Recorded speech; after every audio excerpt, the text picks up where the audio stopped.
The dust speaks before the metal does. In Burkina Faso, where the red earth remembers every footstep of conquest and resistance, a new thunder rolls across the Sahel. The harmattan wind carried more than dust that morning, it carried the scent of revolution. Captain Ibrahim Traore stood at the edge of the Ouagadougou military compound, his weathered hands tracing the angular lines of the LX-70 armored vehicle that had arrived under cover of darkness. The machine squatted like a steel hyena in the pre-dawn light, its armor plating reflecting the amber glow of the rising sun. "Barca ancestors," he whispered in Moor, pressing his palm against the warm metal. "Guide this iron beast as you guided our fathers against the colonizers." Behind him, his aide-de-camp Lieutenant Aminata Kone, approached with the measured steps of someone who understood that this moment would reshape their nation's destiny. Her grandmother's voice echoed in her memory stories of French tanks rolling through villages, of metal monsters that devoured the freedom of the Mossi people. "Captain," she said, her voice carrying the musical cadence of the Diola traders who once brought salt across the desert, "the delegation from Moscow has confirmed the specifications. 30 units. Full training package. And..." She paused, consulting her tablet, "complete technological transfer." Traore's eyes were dark as the sacred pools of Banfora never left the vehicle. The LX-70 wasn't just armor and guns. It was a statement written in steel and composite materials, a declaration that the days of military dependence were numbered like the rings on an ancient baobab tree. "My grandfather," he began, his voice taking on the rhythm of the griot storytellers, "fought the French with spears and courage. My father watched Russian advisors leave after independence, taking their toys with them like children called home for dinner. But this..." He struck the armor with his knuckles, producing a deep, resonant thump. "This is different." The compound came alive around them as the sun climbed higher. Soldiers emerged from barracks, their movements sharp and purposeful. These weren't the conscripts of the old regime, these were the children of revolution, tempered by years of fighting Islamist insurgents in the north, hardened by the betrayal of foreign allies who spoke of partnership but delivered only chains dressed as aid packages. Aminata studied her captain's profile against the growing light. At 38, Ibrahim Traore had the bearing of a man who had seen the empire crumble and watched new powers rise from the ashes. The scar that ran from his left temple to his jaw, a souvenir from a French-made improvised explosive device, had become a map of his journey from soldier to revolutionary to the architect of Burkina Faso's military renaissance. "The French are not pleased," she observed, watching his reaction. A smile played at the corners of his mouth, the kind of expression that had made colonial administrators nervous for centuries. "The French have been displeased with us since Sankara reminded them that dignity cannot be purchased with development loans." Thomas Sankara, the revolutionary president assassinated in 1987, remained the ghost that haunted every military compound, every government building, every conversation about sovereignty in Burkina Faso. His portrait gazed down from the mess hall walls, his words echoed in training cadences, his vision of self-reliance had become the North Star by which this new generation navigated. As if summoned by the mention of their former colonial master, the radio crackled to life. "Base command, this is Falcon Eye. French convoy approaching from the southeast. 3 vehicles. Request instructions." Traore exchanged a glance with Aminata. The timing was too perfect to be coincidental.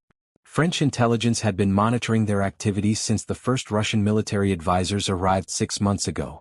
The arrival of the LX-70 would have been tracked by satellite, analyzed by experts in Paris, and probably discussed in emergency sessions at the Élysée Palace.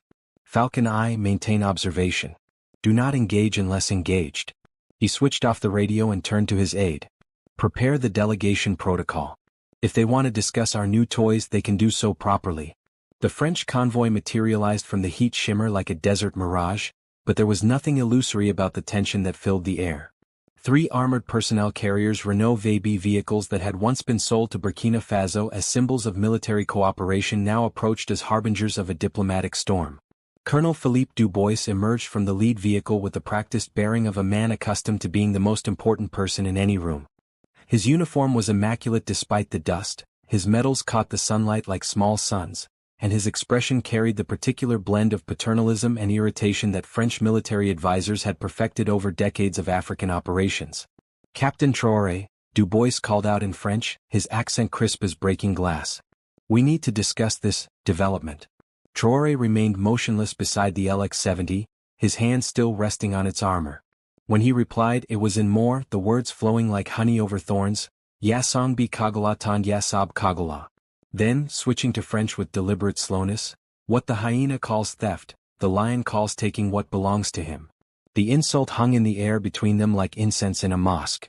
Behind Du Bois, his security detail shifted uncomfortably.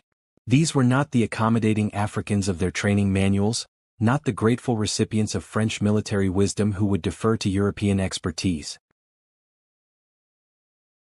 Captain, Du Bois continued, his voice taking on the tone of a teacher correcting a particularly slow student, France has been your partner in security matters for 64 years, Traore interrupted, finally moving away from the LX-70 to face the French colonel directly.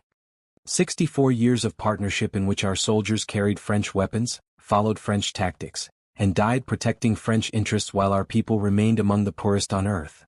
Around them, Burkinabe soldiers had materialized from various positions, not threatening but present. Their weapons were lowered but ready, their eyes alert. This was their country, their compound, their revolution unfolding in real time. Du Bois's jaw tightened almost imperceptibly. And you believe Russian equipment will serve you better? The same Russia that abandoned Africa when it became the Soviet Union's graveyard. Aminata stepped forward, her movement fluid as a dancer's.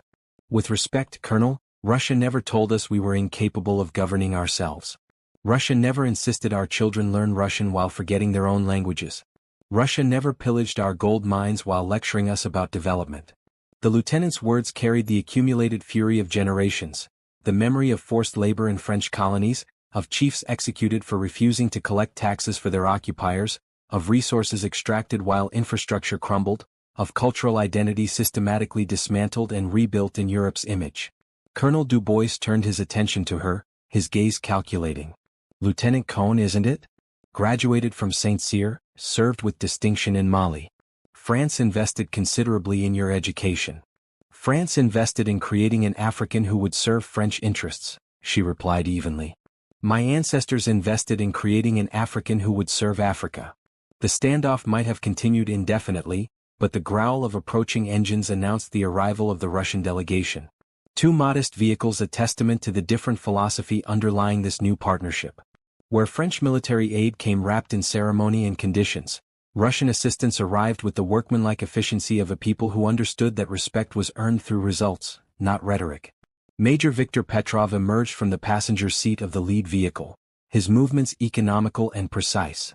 Unlike Du Bois, there was nothing ceremonial about his appearance. His uniform was functional, his demeanor professional, his eyes the pale blue of Arctic ice but warming as they took in the assembled Burkinabe soldiers. Captain Traore, he said in accented but serviceable French, extending his hand. The equipment performed to specifications? Beyond specifications, Major, Traore replied, clasping the Russian's hand firmly. Our mechanics are impressed with the maintenance protocols. Simple. Effective. Designed for African conditions. Du Bois watched this exchange with the expression of a man witnessing a betrayal which, from his perspective, he was. For decades, France had maintained its influence in West Africa through a careful balance of military aid, economic pressure and cultural hegemony. The arrival of alternative partnerships threatened to upset an arrangement that had survived decolonization, Cold War realignments, and the rise of China as an African power. Gentlemen, Du Bois interjected, his diplomatic training overriding his personal irritation. Surely we can discuss this like civilized men. France remains committed to Burkina Faso's security and development. Major Petrov turned toward the French colonel with the slow deliberation of a man choosing his words carefully. Of course, Colonel. Russia also believes in civilized discussion. Perhaps you can explain why France continues to maintain troops in a sovereign nation that has repeatedly requested their withdrawal. The question landed like a mortar shell in the diplomatic minefield. French forces in the Sahel, officially there to combat terrorism, unofficially there to maintain influence, had become an increasingly contentious issue as African governments began questioning whether their presence was solving problems or perpetuating them. The fight against terrorism requires international cooperation, Du Bois replied, falling back on the standard talking points that had justified French military presence across the continent. Indeed, Petrov agreed mildly. Which is why Russia provides equipment and training to help African nations build their own capacity to address their security challenges. Self-reliance, as I believe President Sankara called it. The invocation of Sankara's name was a masterstroke, and Traore felt a surge of respect for the Russian major's understanding of Burkinabe politics. Here was a foreigner who had done his homework, who understood that any partnership with Burkina Faso had to acknowledge the revolutionary legacy that shaped the nation's identity. As if responding to some unspoken signal, the soldiers around them began to move with subtle purpose. Not aggressive but alert. The morning air thrummed with potential energy, like the moments before a thunderstorm breaks across the savannah. Lieutenant Aminata Kone felt the shift in atmosphere and recognized the moment for what it was: not just a diplomatic encounter, but a cultural crossroads where three different visions of Africa's future converged. The French vision of managed dependency, the Russian vision of partnership through strength, and the African vision of sovereign dignity. "Gentlemen," she said, her voice cutting through the tension like a blade through silk, "perhaps we should continue this discussion in a more appropriate setting. Captain Traore, the briefing room has been prepared." The briefing room in the Ouagadougou military compound carried the weight of history in its concrete walls. Maps of the Sahel region covered every available surface, marked with the slow evolution of conflict zones, refugee movements, and the ebb and flow of various foreign interventions. The conference table's solid mahogany carved by Bobo artisans had witnessed decades of military planning, from the early days of independence through the turbulent coups and counter-coups that had shaped modern Burkina Faso. Captain Traore took his position at the head of the table, flanked by Lieutenant Kone and three other senior officers whose presence transformed the gathering from a diplomatic courtesy call into a formal military consultation. Colonel Dubois sat to his right with two aides, their notebooks open and pens poised with the efficiency of men accustomed to recording conversations that would be analyzed in Paris within hours. Major Petrov chose a seat that allowed him to observe both delegations while maintaining visual contact with the door, the positioning of a professional who understood that in Africa, as in Russia, one's back should never be turned to uncertainty. "Before we begin," Traore announced, his voice carrying the formal cadence of military briefings, "I believe our Russian colleagues should understand the context of our partnership." He gestured to Lieutenant Kone, who rose and moved to the large map of West Africa that dominated the eastern wall. Her movements were precise, almost ritualistic, as she traced boundaries and highlighted key locations with the practiced ease of someone who had given this briefing many times before. "Burkina Faso gained independence in 1960, she began, her voice taking on the rhythm of a story told around countless fires. "We were Upper Volta, then a name chosen by our colonizers to describe our position relative to rivers they had already claimed. For 27 years, we struggled to find our identity, our path, our voice in a world that insisted we remain grateful students in France's African classroom." Her fingers stopped at Ouagadougou, then traced a route northward toward the Mali border. Then came Thomas Sankara. 4 years of revolution. 4 years of proving that Africans could govern themselves, feed themselves, defend themselves without external supervision. 4 years that terrified everyone who profited from our dependence. Major Petrov leaned forward slightly, his pale eyes following her presentation with the intensity of a student examining a master's technique. Unlike many European military advisors he had encountered, this African officer understood that tactical briefings were meaningless without strategic context, and strategic context was impossible without historical understanding. "Sankara was assassinated in 1987, Kone continued, her voice hardening like metal in a forge. "Shot down by soldiers trained and equipped by France, replaced by a leader more amenable to external guidance. For 34 years, we returned to the familiar patterns: French weapons, French advisors, French priorities disguised as African security needs." Colonel Dubois shifted uncomfortably in his chair. This was not the grateful acknowledgement of French assistance he had expected. "Lieutenant, France's commitment to African security has been demonstrated time and again." "Mali, Ivory Coast, Chad." "Mali," Traore interrupted softly, the single word dropping into the briefing room like a stone into still water. "Where French forces have been fighting for over a decade against insurgents armed with weapons from Libya, weapons that reached Libya through French military interventions. Where French mining companies continue to extract uranium while Malian children die from preventable diseases." The accusation hung in the air between them, as heavy as the humidity that preceded the rainy season. This was the conversation that France's African policy had been designed to avoid, the moment when African officers trained in European military academies turned their education against their teachers. Major Petrov made a note in his small leather journal, but his expression remained carefully neutral. Russia's return to African military partnerships was built on the foundation of such conversations, not by criticizing Western approaches directly, but by offering alternatives when Africans themselves began questioning the status quo. "The LX-70 represents more than military hardware," Traore continued, rising from his chair and moving to stand beside a detailed schematic of the armored vehicle that had been mounted on the southern wall. It represents capacity building, technology transfer, the ability to maintain and modify our equipment without requesting permission from foreign capitals. He traced the vehicle's profile with his finger, highlighting key systems and specifications. Modular armor, locally manufacturable spare parts, maintenance protocols designed for African conditions, training programs that create African expertise rather than African dependence. Lieutenant Cohn resumed her position at the map, this time focusing on the northern regions of Burkina Faso where the government faced ongoing challenges from various armed groups. Our current security challenges require African solutions implemented by African forces with African equipment adapted to African realities.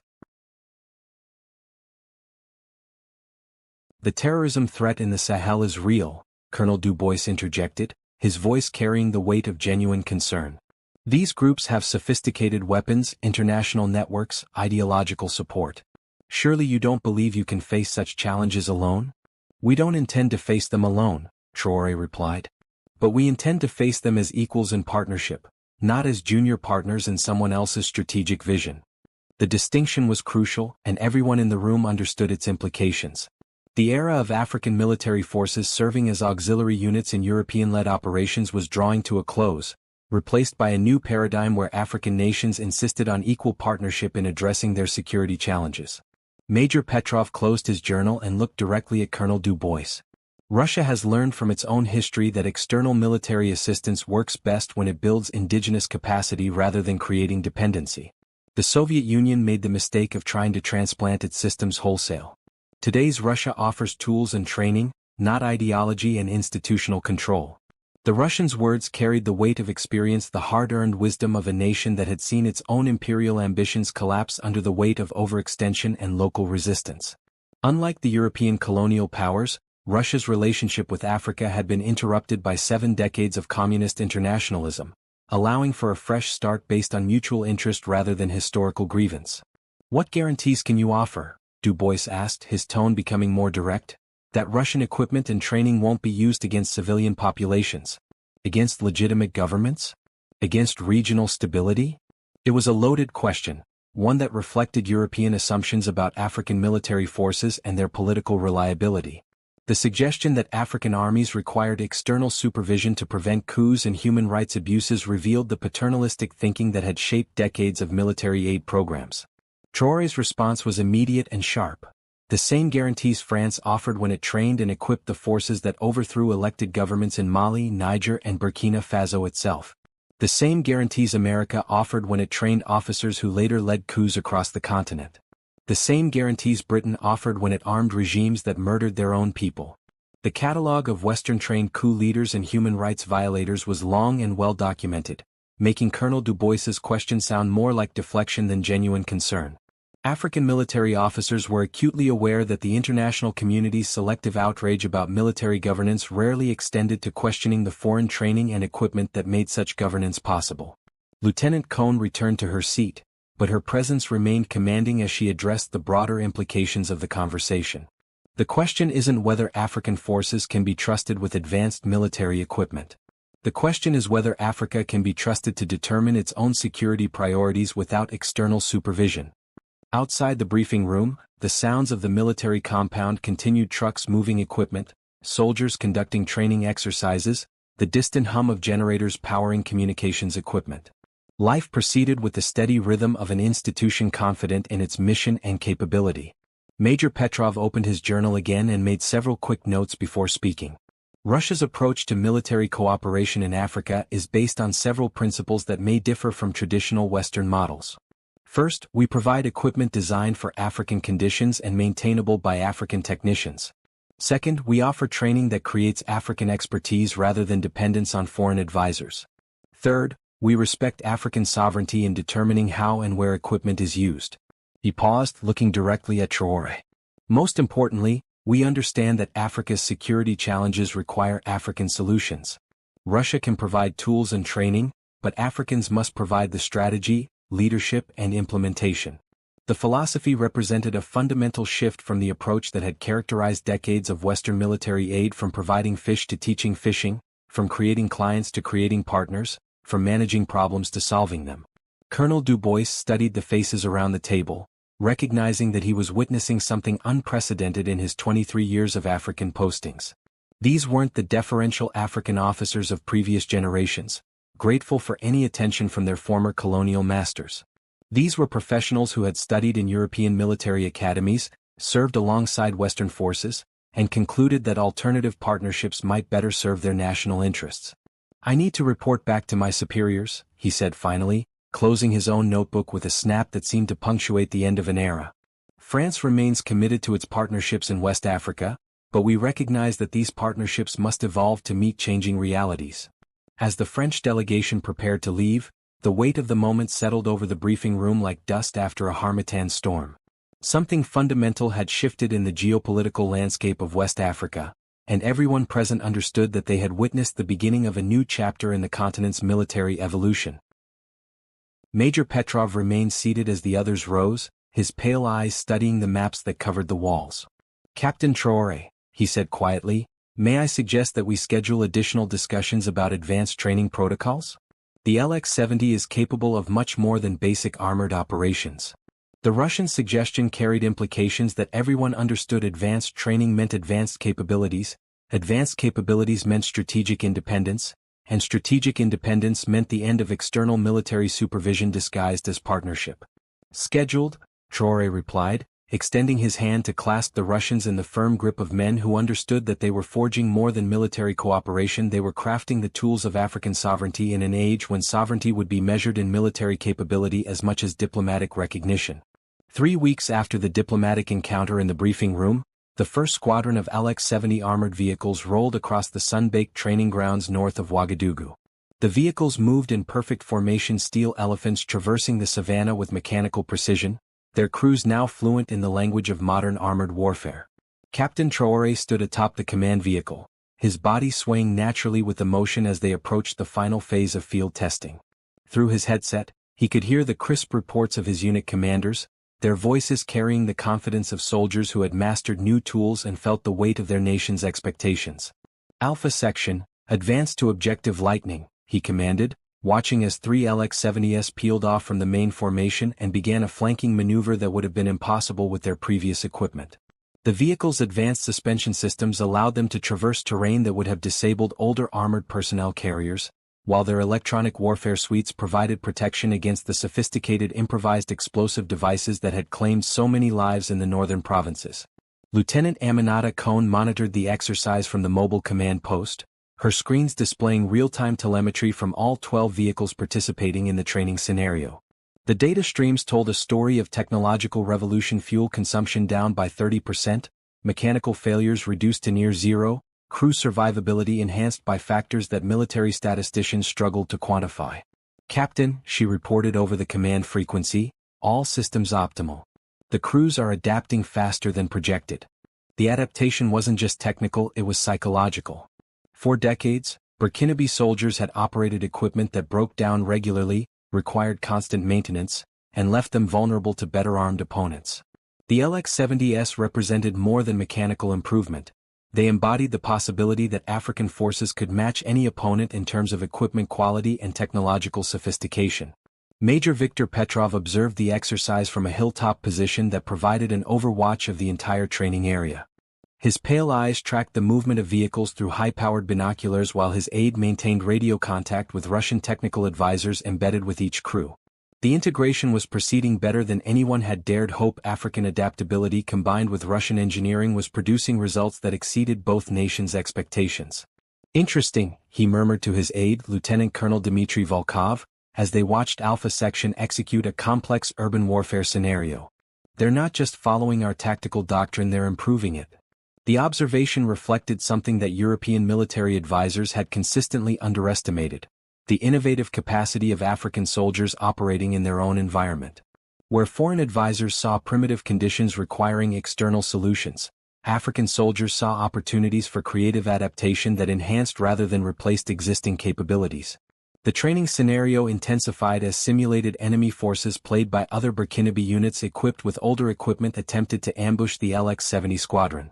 What followed was a demonstration of how technological advantage could be amplified by tactical innovation and local knowledge.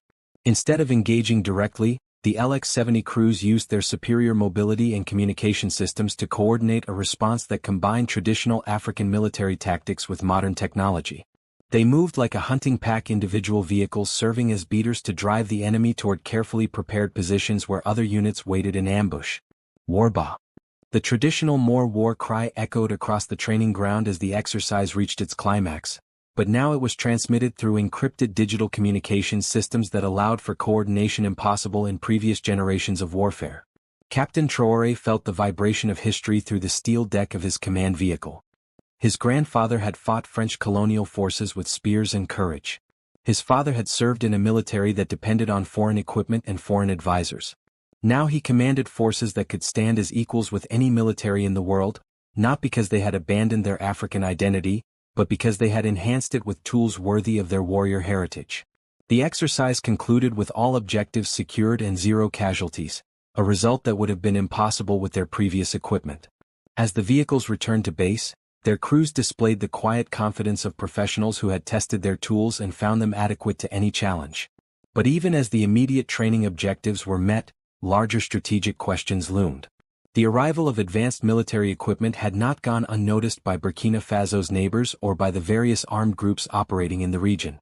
Intelligence reports suggested that both Islamic State affiliates and various criminal organizations were reassessing their tactical approaches in response to the government's enhanced military capabilities. Lieutenant Cohn compiled the exercise results in her command post, but her mind was already analyzing the broader implications. Military superiority was temporary, opponents would adapt. New threats would emerge and the cycle of action and reaction would continue. The real test of the LX-70 program wouldn't come in controlled exercises but in actual combat operations where the stakes were measured in lives rather than training scores. Her thoughts were interrupted by an urgent communication from military intelligence headquarters in the capital. The message was brief but ominous. Satellite imagery showed significant movement of armed groups in the northern provinces, apparently in response to government military exercises. The demonstration of enhanced capabilities had provoked exactly the kind of escalation that military planners feared but expected. "Captain," she called over the command frequency, "we have a priority communication from headquarters. Real-world implications." Traore acknowledged and directed his vehicle toward the command post, but his mind was already shifting from training mode to operational thinking. The exercises had been successful, but success in training was meaningless if it didn't translate to success in protecting Burkinabe civilians from the various threats that plagued the Sahel region. Major Petrov received the same intelligence update through his own channels, and his response reflected the pragmatic approach that had characterized Russian military involvement in Africa. Unlike European advisors who often retreated to secure compounds when situations became dangerous, Russian military personnel were expected to remain engaged through all phases of operations. "Colonel Volkov," he said to his aide, "prepare for extended deployment. If our African partners are facing enhanced threats, we need to ensure they have continuous access to technical support and tactical consultation." The Russian commitment represented more than professional obligation. It reflected an understanding that military partnerships were tested not in peaceful demonstrations but in actual combat. The willingness to remain engaged during dangerous periods distinguished genuine partnerships from mere commercial transactions. As the sun set over the training grounds, painting the savannah in shades of gold and crimson that had inspired countless African poets, the three groups Burkinabe, Russian, and the absent but ever-present French influence prepared for the next phase of their complex relationship.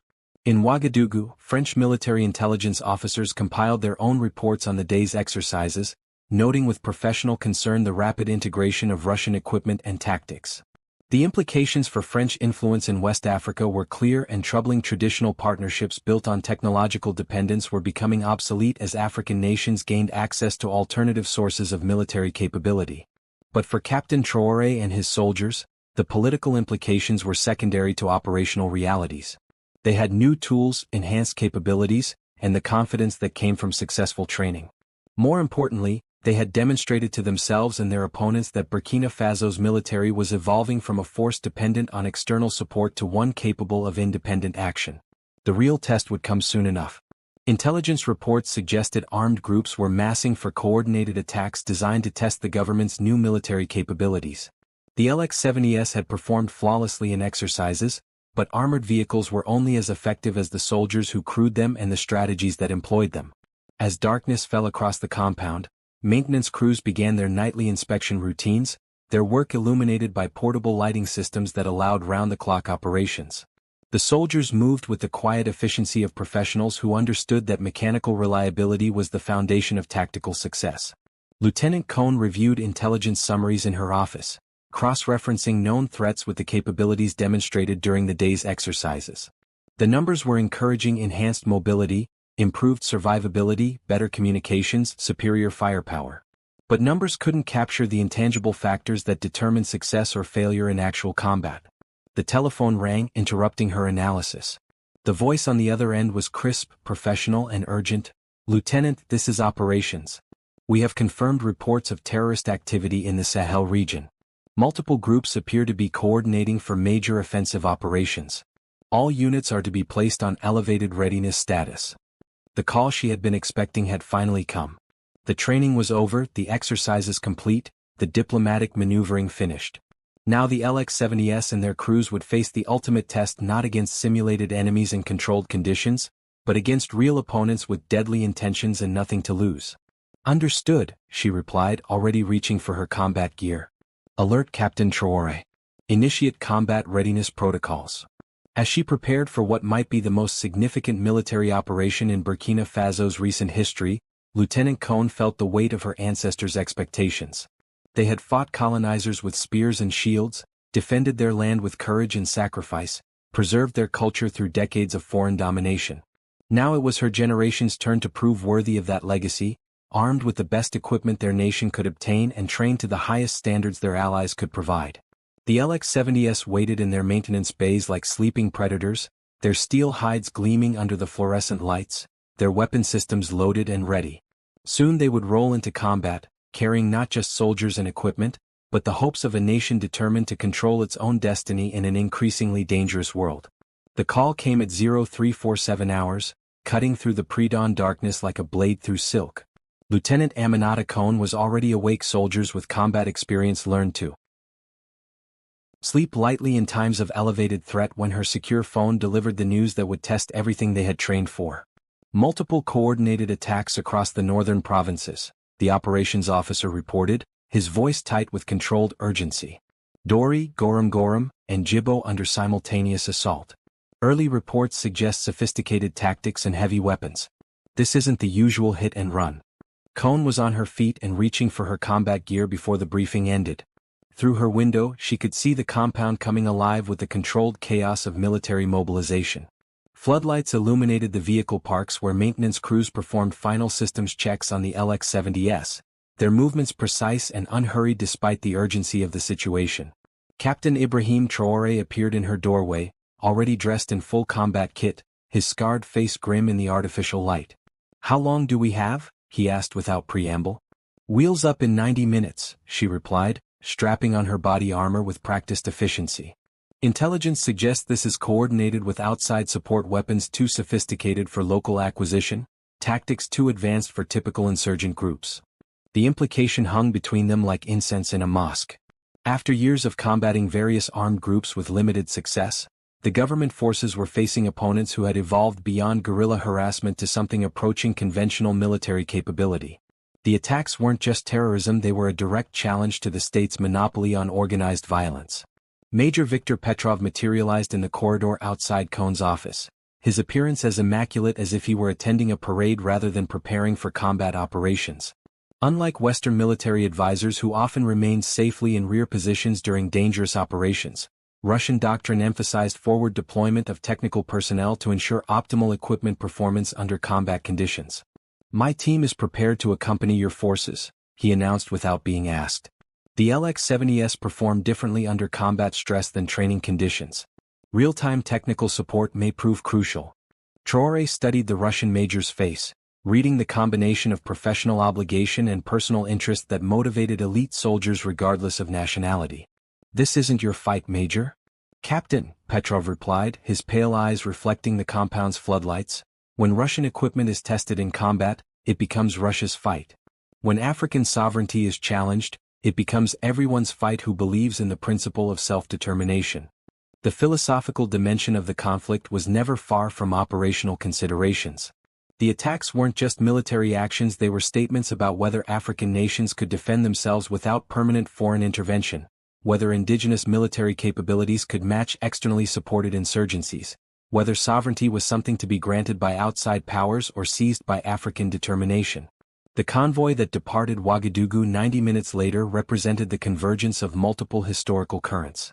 12 LX-70 armored vehicles carried soldiers whose grandfathers had fought French colonizers, whose fathers had watched independence deliver political freedom but not economic or military independence, and who now commanded equipment that made them equals with any military force in the world. The vehicles moved through the pre-dawn darkness with the silent efficiency of predators, their advanced suspension systems absorbing the rough terrain while their crews monitored sensor displays that provided 360-degree situational awareness. This wasn't the improvised response of a force making do with inadequate equipment, this was the deliberate deployment of soldiers confident in their tools and their training. Lieutenant Cohn rode in the command vehicle, monitoring communications traffic from all three attack sites while coordinating with air support and artillery units. The intelligence picture was becoming clearer and more troubling. The attacks showed signs of professional military planning, with synchronized timing, diversionary tactics, and equipment that suggested significant external support. "Captain," she reported over the command frequency, "pattern analysis suggests we're facing opponents with access to modern communications, advanced weapons and tactical training. This isn't local insurgency, this is proxy warfare." The distinction was crucial because it meant the conflict had implications beyond Burkina Faso's borders. Proxy conflicts in the Sahel had become laboratories for great power competition, with various international actors testing weapons, tactics, and influence through local partners. Success or failure in this engagement would send signals far beyond West Africa. As dawn broke over the savannah, painting the landscape in shades of gold and amber that had inspired generations of poets, the convoy approached the outskirts of Dori, where smoke columns marked the locations of overnight battles. Intelligence reports indicated that government forces in the town were holding defensive positions but taking casualties from opponents armed with weapons sophisticated enough to challenge their previous equipment advantages. Major Petrov monitored Russian satellite communications from his position in the command vehicle, coordinating with technical support teams that were tracking the performance of every LX-70 system in real time. The data streams told a story of mechanical reliability under stress, engine temperatures within optimal ranges, armor integrity maintained, weapon systems functioning at full capacity. "Captain Traore," he reported, "all vehicles showing green across all systems.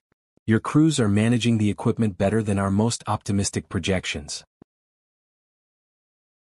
The professional admiration in the Russian's voice reflected something that European military advisors had consistently underestimated: the speed with which African soldiers could master sophisticated equipment when they understood that their national survival depended on it. Unlike training exercises where mistakes were educational opportunities, combat operations demanded perfection, and the Burkinabe crews were delivering it. The radio crackled with reports from the Advanced Reconnaissance Unit. "Command, this is Scout 1. Dori perimeter secured, but opposition forces have withdrawn to prepared positions approximately 10 kilometers north. Estimate platoon strength force with heavy weapons and possible foreign advisors." Traore felt the familiar tightening in his chest that preceded combat, not fear but the hyper-awareness that separated surviving soldiers from dead heroes. Through his periscope, he could see the town of Dori spread across the horizon like a fever dream, its mud-brick buildings punctuated by the black smoke of burning vehicles and the occasional flash of weapons fire.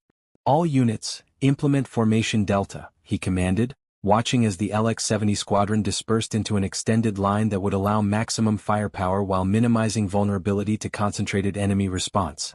The formation was straight from Russian tactical doctrine, but adapted for African conditions and enhanced by local knowledge of terrain and enemy capabilities. Lieutenant Cohn coordinated with air support elements, but the government's aviation assets were limited and already committed to operations in the other attack zones.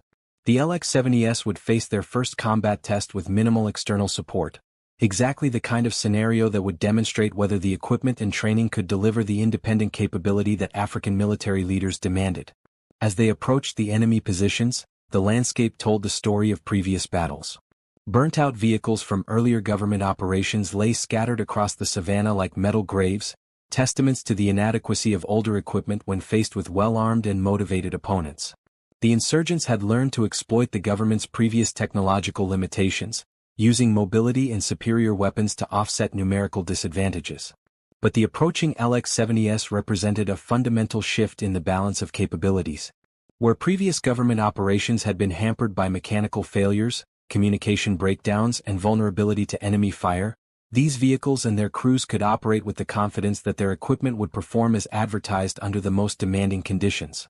The first contact came at 0847 hours, announced by the distinctive crack of high-velocity rounds striking armor. Enemy positions opened fire from concealed locations among rocky outcroppings that provided natural defensive advantages, their muzzle flashes revealing the positions of weapons that had been carefully sighted to maximize defensive effectiveness. Contact front. Traore's gunner reported, his voice steady despite the rounds striking their vehicle's armor.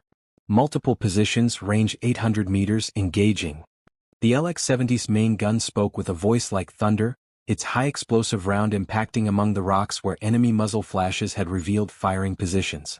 The vehicle's advanced fire control system allowed for accurate engagement while moving, a capability that transformed mobile warfare from the charge-and-hope tactics of previous generations to the precise application of firepower that characterized modern armored operations.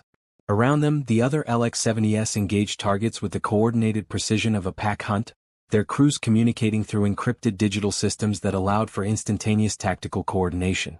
Where previous operations had been hampered by communication failures and technological limitations, this engagement demonstrated the multiplication of force that occurred when superior equipment was operated by well-trained soldiers fighting for their homeland.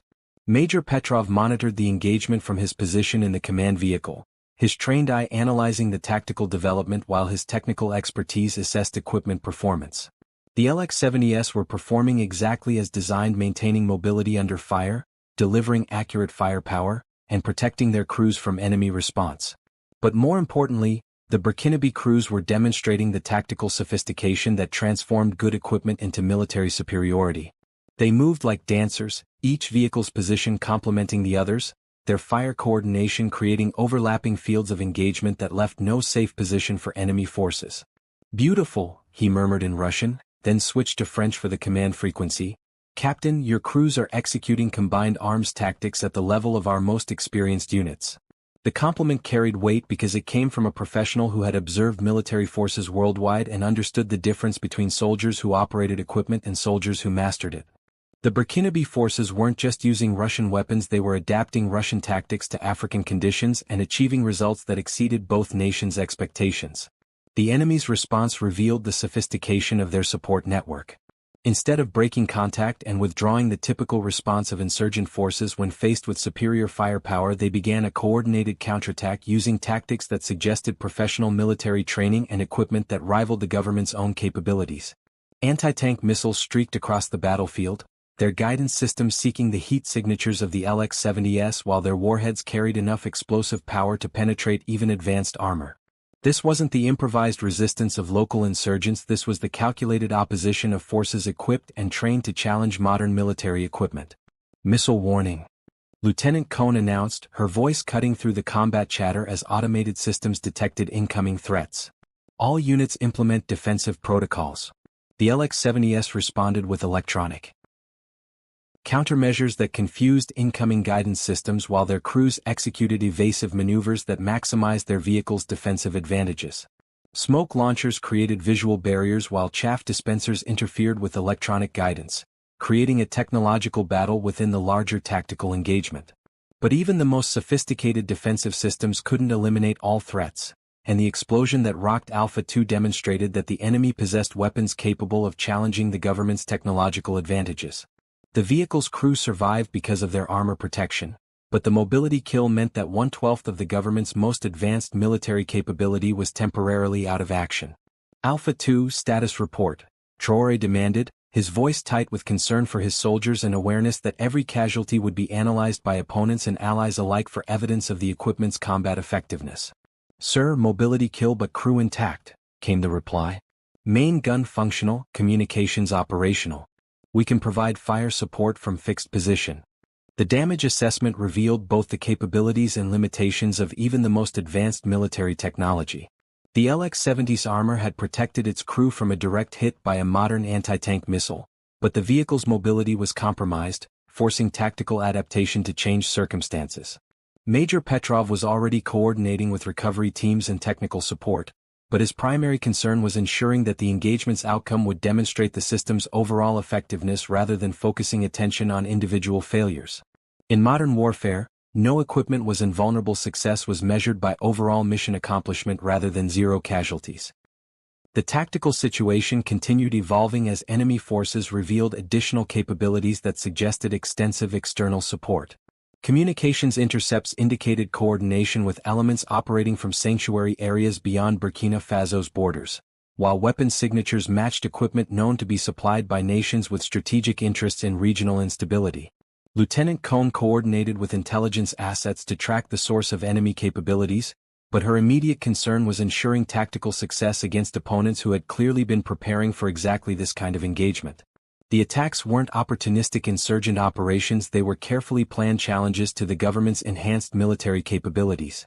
"Captain," she reported, analyzing the developing situation, "we're facing a deliberate test of our new equipment and tactics. Success here will determine whether opponents view our enhanced capabilities as decisive or merely incremental."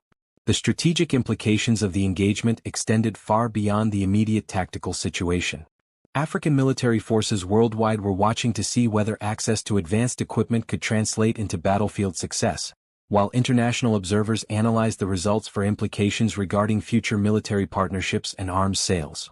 As the engagement intensified, the LX-70 crews demonstrated the tactical flexibility that separated elite forces from mere equipment operators. When frontal assault proved costly, they adapted to flanking maneuvers that exploited their superior mobility. When enemy positions proved well defended, they coordinated indirect fire support that maximized their technological advantages. The turning point came when Lieutenant Cohn identified a pattern in enemy communications that revealed their command structure and logistics tail. Instead of continuing the direct engagement, she coordinated a rapid redeployment that targeted the enemy's support elements while maintaining pressure on their fighting positions. "All units, new tactical directive," Traore announced after reviewing her analysis. "We're going to cut the head off this snake instead of fighting its fangs." The maneuver that followed demonstrated everything that advanced military equipment could accomplish when operated by soldiers who understood both their tools and their enemy. The LX-70's redeployed with speed and precision, their advanced navigation systems allowing coordination impossible with older equipment, their communication systems enabling real-time tactical adjustment. The enemy's collapse came suddenly, as tends to happen when sophisticated insurgent operations lose their command and control infrastructure. Without coordination and supply, even well-trained and equipped forces become vulnerable to the kind of systematic pressure that modern military units can apply. But the victory came with costs that reminded everyone involved that even the most advanced equipment couldn't eliminate the human price of warfare. Alpha 2's crew survived but would require medical evacuation, while several other vehicles showed battle damage that would require extensive maintenance. Major Petrov supervised the post-engagement assessment with the methodical thoroughness that characterized Russian military professionalism. Every system failure would be analyzed, every tactical lesson documented, every equipment modification evaluated for future implementation. "Captain," he reported as the immediate area was secured, "preliminary assessment shows the LX-70 system performed within design parameters under combat conditions. Your crews demonstrated tactical proficiency equal to any force I've observed." But even as the immediate tactical success was celebrated, the strategic implications remained uncertain. The enemy's sophisticated equipment and tactics suggested that future engagements would be equally challenging, while the international attention focused on the operation meant that success or failure would influence military partnerships across the African continent. As the sun reached its zenith over the battlefield, casting harsh shadows among the scattered remnants of combat, Captain Traore stood atop his command vehicle and surveyed the scene. His forces had achieved their tactical objectives, but the larger questions about African military capability and sovereign defense remained to be answered through continued operations and international response. The radio crackled with reports from the other attack sites. Similar patterns, similar outcomes, similar evidence that Burkina Faso's enhanced military capabilities were being systematically tested by opponents with access to sophisticated support networks. The day's engagements were not isolated incidents but coordinated challenges to the government's military evolution. "Sir," Lieutenant Cohn reported, "intelligence indicates this was phase 1 of a larger operation designed to assess our capabilities and identify weaknesses. We should expect escalation." The assessment confirmed what military professionals understood but politicians often ignored: that significant improvements in military capability inevitably provoked responses from opponents who had adapted to previous limitations. The LX-70S had performed successfully, but their success would prompt adaptations that would require continued evolution. As recovery operations began and damaged equipment was prepared for evacuation, the larger questions about African military independence and great power competition remained unresolved. The day's fighting had demonstrated that advanced equipment could enhance African military capability, but it had also revealed the extent to which regional conflicts had become proxies for international competition. Major Petrov coordinated with his technical teams to compile performance data that would influence future equipment development and training programs, but his thoughts were already focused on the next phase of operations. Combat testing had validated the basic system design, but sustained operations would require continued adaptation and improvement. The convoy that departed the battlefield carried more than soldiers and equipment. It carried the accumulated experience of African forces operating advanced military systems under combat conditions, proving to themselves and their opponents that technological capability and tactical sophistication were no longer the exclusive privileges of former colonial powers. The secure conference room in Ouagadougou hummed with tension thick as baobab honey. Maps covered every surface, marked with the previous day's battle positions, casualty reports, and intelligence assessments that painted a picture of coordinated challenge to Burkina Faso's military evolution. Captain Ibrahim Traore sat at the head of the mahogany table, his combat-stained uniform a stark reminder that this briefing emerged from blood and steel rather than theoretical planning. Lieutenant Aminata Cohn stood before the assembled officers, her presentation methodical despite the urgency that permeated the room. Behind her, satellite imagery displayed the aftermath of 3 simultaneous engagements, each showing the same pattern of sophisticated opposition and costly government victories. "The enemy's capabilities exceeded our intelligence estimates," she began, her voice carrying the weight of hard-earned experience. "Anti-tank missiles, electronic warfare equipment, communication systems, and tactical coordination suggesting extensive external support. This wasn't insurgency, this was conventional military capability disguised as irregular warfare." The implications rippled through the room like stones dropped in still water. If their opponents possessed military capabilities approaching those of regional governments, then the security challenges facing Burkina Faso represented something far more serious than domestic insurgency or criminal activity. Major Victor Petrov studied the damage assessments with the clinical detachment of a professional analyzing equipment performance under stress. The LX-70S had performed within design parameters, but the sophistication of enemy responses suggested that future engagements would require continued technological and tactical evolution. "The equipment met specifications," he reported, his pale eyes moving from document to document. "But your opponents are adapting faster than anticipated. We observed weapons systems that suggest access to current-generation military technology from multiple sources." The observation carried troubling implications about the international dimensions of regional conflicts. Multiple external powers were apparently willing to provide sophisticated weapons to forces opposing the Burkina Faso government, transforming local security challenges into proxy competitions between global powers. Colonel Ousmane Damaba, the deputy defense minister, leaned forward with the intensity of a man whose political survival depended on military success. "Major, can your country provide additional technical support? Enhanced equipment? Training for more sophisticated threats?" The question reflected the central dilemma facing African military forces: how to maintain technological parity with opponents who enjoyed unlimited external support while preserving the independence that made such parity strategically meaningful. Petrov's response was measured, reflecting the complex calculations that governed great power involvement in African conflicts. "Russia can provide enhanced capabilities, but escalation begets escalation. The more sophisticated the equipment we provide, the more sophisticated the opposition response becomes." It was the eternal arms race dynamic that had characterized military competition throughout history. Each improvement in capability prompted counter-improvements that negated previous advantages, creating endless cycles of technological escalation that benefited weapons manufacturers more than end users. Lieutenant Cohn moved to a different map, this one showing regional arms flows and external support networks that had transformed the Sahel into a laboratory for international military competition. Intelligence suggests our opponents receive support from at least 3 different international sources, possibly including state actors using proxy networks to avoid direct attribution. The complexity of the support networks reflected the reality of modern conflict in Africa. Local disputes became international competitions, regional security challenges became global strategic contests, and African military forces found themselves equipped by one set of foreign powers to fight opponents equipped by different foreign powers. Captain Traore studied the intelligence summaries with the focused attention of a commander whose soldiers would pay the price for any miscalculation. The successful defense of the previous day had proven that Burkina Faso's enhanced military capabilities could achieve tactical success, but it had also revealed the extent of opposition capabilities and the likelihood of continued escalation. "What are our options?" he asked, his voice carrying the weight of responsibility for both military effectiveness and national sovereignty.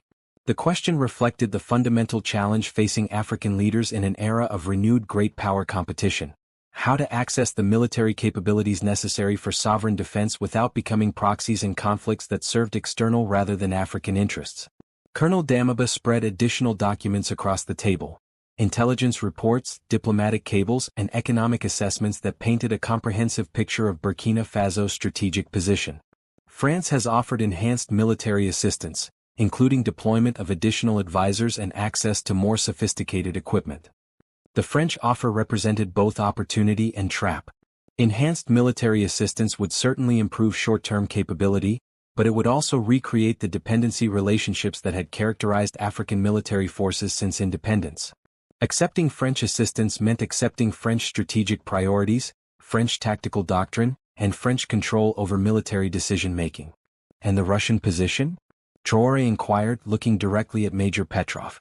"Russia offers enhanced equipment packages and expanded training programs," the Russian major replied carefully. "But we maintain our principle of African strategic autonomy. Equipment and training, not operational control or strategic direction."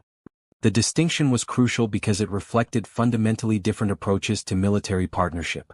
Where Western assistance often came with explicit or implicit requirements for strategic alignment, Russian assistance was presented as purely transactional: weapons and training in exchange for payment and influence, but without operational control.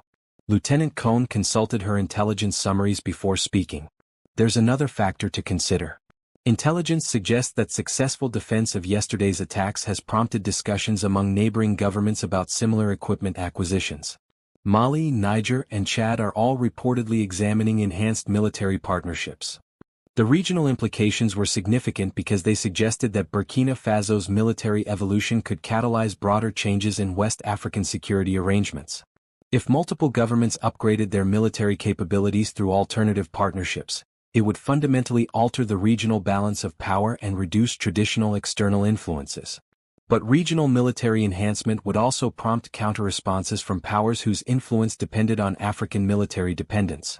The more successful African forces became at independent defense, the more likely external powers were to support opposition forces capable of challenging that independence.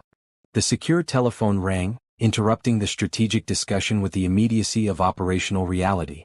Colonel Damiba answered, his expression growing increasingly grim as he listened to the report from Military Intelligence Headquarters. "Satellite imagery shows significant movement of armed groups along our borders with Mali and Niger," he announced after ending the call.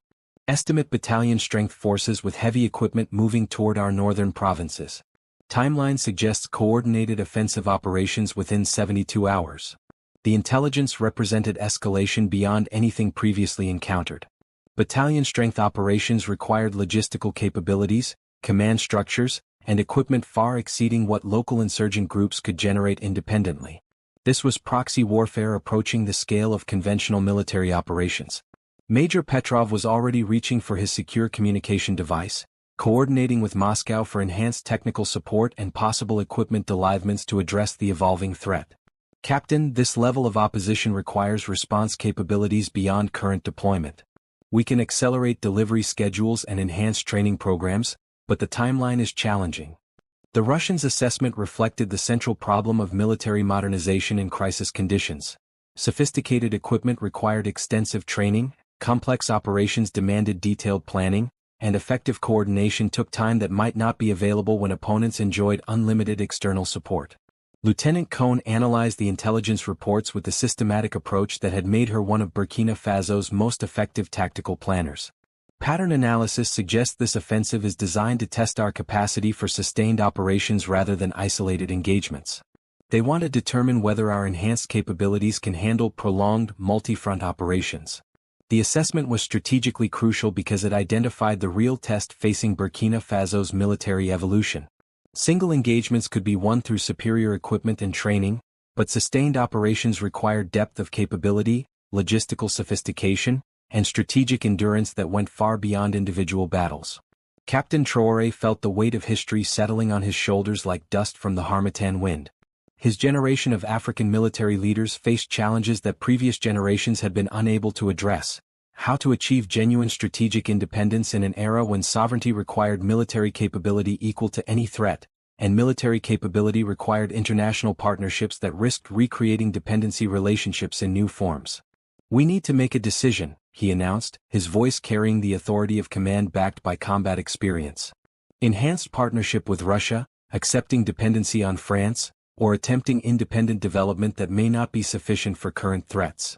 The choice reflected the fundamental dilemma facing African nations in an era of renewed great power competition: how to navigate between competing forms of external partnership while preserving the independence that made such partnerships strategically meaningful rather than merely economic transactions. Colonel Damaba studied the faces around the table, reading the mixture of professional assessment and personal conviction that characterized military officers faced with decisions that would determine their nation's future. The president has authorized expanded partnership negotiations with Russia, but he wants assurance that enhanced capability won't compromise strategic autonomy. The requirement reflected the lessons that African leaders had learned from decades of external military assistance: that equipment and training were only meaningful if they enhanced rather than replaced indigenous capability, and that military partnerships were only valuable if they preserved rather than compromised political independence. Major Petrov closed his communication device and addressed the group with the directness that characterized Russian military culture. "Moscow authorizes immediate deployment of additional technical advisors, accelerated equipment delivery, and enhanced training packages. But we maintain our position on operational autonomy. Russian equipment operated by African forces under African command for African strategic objectives." The offer represented everything that Burkina Faso's military leadership had sought: access to sophisticated capabilities without operational control, technology transfer without strategic subordination, partnership without dependency. But it also represented escalation in the great power competition that was transforming African conflicts into proxy wars between external powers seeking influence through military assistance. Enhanced Russian support would inevitably prompt enhanced opposition support, creating escalation spirals that might exceed any African nation's capacity to manage. Lieutenant Cohn gathered the intelligence documents and maps, her movements reflecting the urgency of officers preparing for operations that would test every aspect of their training and equipment. "Sir, regardless of partnership decisions, we need to begin immediate preparations for multi-front operations against conventional military threats." The assessment was operationally correct but strategically sobering. Burkina Faso's military had evolved from dependence on external assistance to capability for independent operations, but the price of that evolution was confrontation with opponents whose capabilities exceeded anything previously encountered in the region. As the meeting concluded and officers dispersed to their commands, the weight of impending operations settled over the compound like smoke from cooking fires. The LX-70s waited in their maintenance bays, their crews preparing for engagements that would determine whether African military independence was achievable or whether external dependency was the price of sophisticated defense capability. The sun set over Ouagadougou in shades of gold and crimson that had inspired countless poets, but tonight the beauty was overshadowed by the knowledge that dawn would bring challenges that would test everything they had built.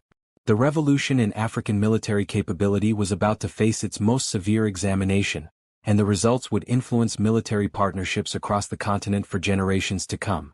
6 months after the first LX-70 rolled across the training grounds of Ouagadougou, Captain Ibrahim Traore stood again at the edge of the military compound, but now he surveyed a transformed landscape. Where once a single prototype had represented hope and uncertainty, now 3 full squadrons of armored vehicles waited in perfect formation, their steel hides bearing the scars of multiple engagements and the confidence of proven capability. The sun set over Ouagadougou in shades of gold and crimson that had inspired countless poets. But tonight the beauty was overshadowed by the knowledge that dawn would bring challenges that would test everything they had built. The revolution in African military capability was about to face its most severe examination, and the results would influence military partnerships across the continent for generations to come.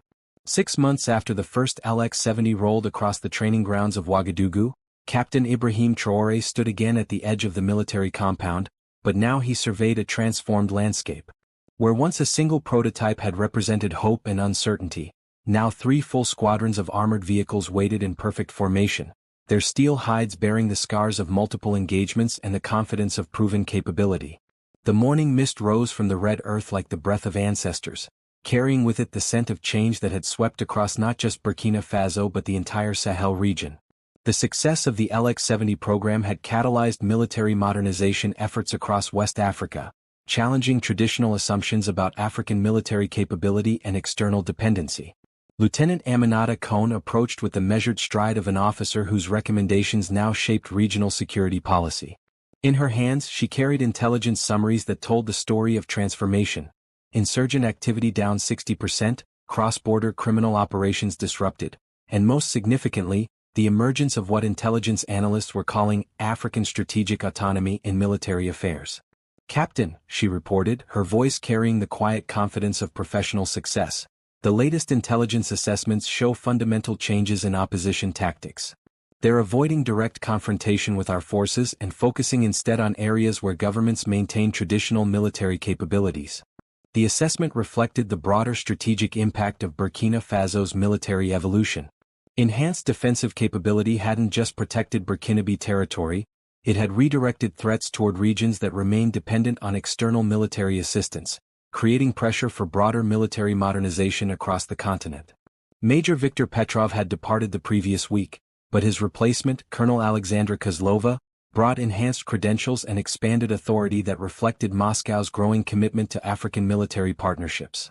Unlike the Europeans who rotated personnel frequently to prevent native influence, Russian policy encouraged long-term relationships that built institutional knowledge and personal trust. "Colonel," Traore addressed the new Russian advisor, "your assessment of our operational readiness?" Kozlova's response reflected the methodical analysis that characterized Russian military professionalism. "Captain, your forces have achieved capability levels that exceed our initial projections. More importantly, they have demonstrated the capacity for independent tactical innovation that transforms good equipment into military excellence."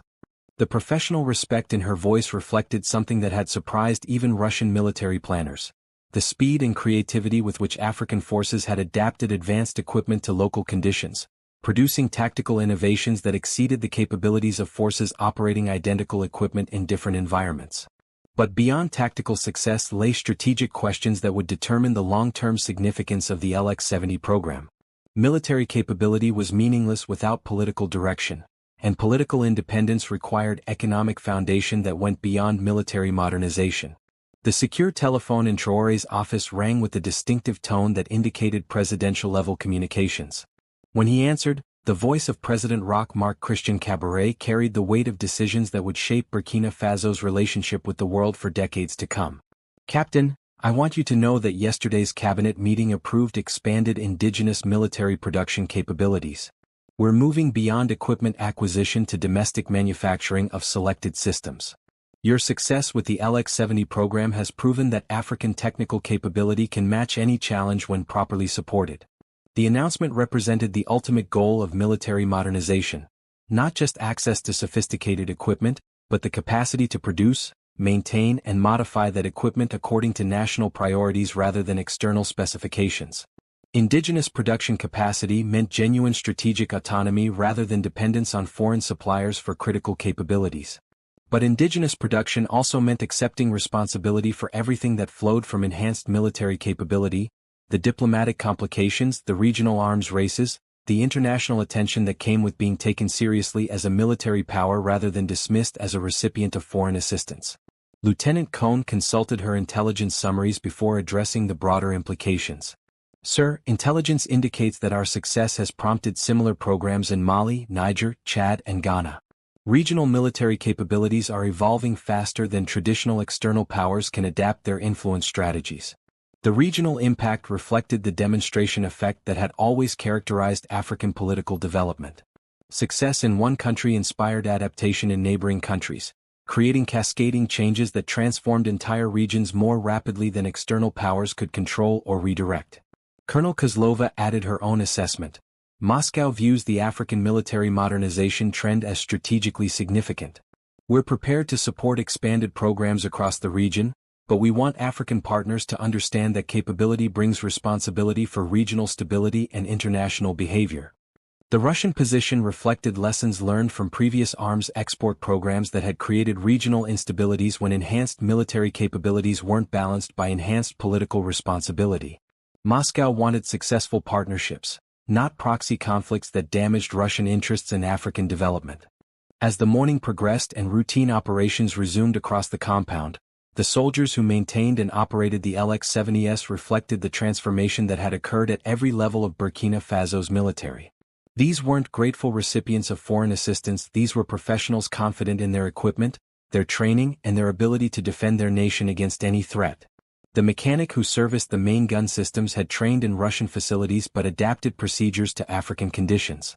The communications specialist who maintained encrypted radio systems could diagnose problems that puzzled foreign technical advisors. The gunner who achieved 97% accuracy in live-fire exercises combined Russian gunnery techniques with traditional African hunting skills to produce results that exceeded all expectations. But perhaps most significantly, the junior officers who would command the next generation of African military forces approached their responsibilities with assumptions that differed fundamentally from their predecessors. They expected military equipment to work reliably under demanding conditions, they assumed tactical doctrine could be modified to fit local requirements, and they insisted that military partnerships preserve rather than compromise national sovereignty. Captain Traore walked among his soldiers with the quiet satisfaction of a commander whose decisions had proven correct under the ultimate test of combat operations. The LX-70S had performed as promised, the crews had adapted as hoped, and the strategic results had exceeded the most optimistic projections. But success brought new challenges that would test everything they had built. Enhanced capability attracted enhanced attention from opponents who viewed African military independence as a threat to their own strategic interests. Success invited escalation from forces that profited from African military dependence and regional instability. The radio crackled with routine traffic from units conducting patrol operations in regions that had been too dangerous for government forces just months earlier. The transformation wasn't just tactical, it was psychological. Soldiers who had learned to expect equipment failures and tactical limitations now operated with the confidence that came from reliable tools and effective training. As the sun reached its zenith over the compound, casting sharp shadows among the vehicle parks and training areas, Traore reflected on the journey that had brought them to this point. The LX-70 program had begun as a desperate attempt to enhance military capability in the face of sophisticated threats. It had evolved into a demonstration that African military forces could operate advanced equipment as effectively as any military in the world. But more importantly, it had proven that African nations could choose their own partnerships, define their own strategic priorities, and defend their own sovereignty without accepting permanent external supervision. The choice between French dependency and Russian partnership had become a choice for African independence supported by international cooperation rather than external control. Lieutenant Cohn joined him in the observation of routine operations that represented extraordinary transformation. Sir, intelligence reports suggest our success has influenced military planning across the continent. The era of external military dependency may be ending. Her assessment reflected changes that extended far beyond military affairs. Enhanced defensive capability provided the foundation for independent foreign policy, economic development on African terms, and political systems that served African rather than external interests. But transformation also brought responsibility for outcomes that previous generations had been able to blame on external interference. Success meant accepting accountability for regional stability, international relations, and domestic development in ways that required capabilities extending far beyond military modernization. Colonel Kozlova monitored communications traffic from Moscow that reflected Russian strategic assessment of the African military modernization trend. Captain, my government views your success as validation of our partnership approach.